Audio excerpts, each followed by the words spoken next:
आज आपण बनवणार आहे कोबोची भजी। तर कोबो भजी बनवण्यासाठी मी इथे अर्धा कोबो चिरून घेतलेला आहे, ते पण बारीक तुम्ही बघताय।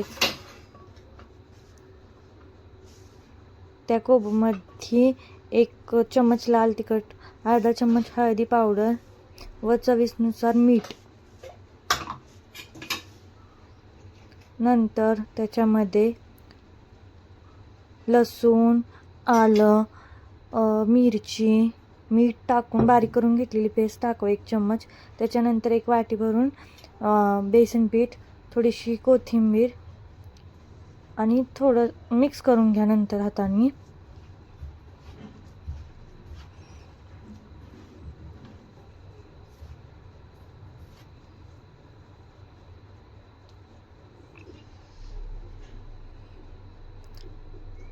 थोडंसं पाणी घाला त्यात, लय पण पातळ पीठ करू नका।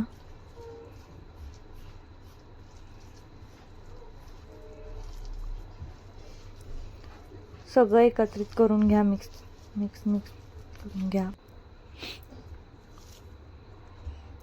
त्याच्यानंतर तेल गरम व्हायला ठेवा आणि तेलात ते भजे सोडा।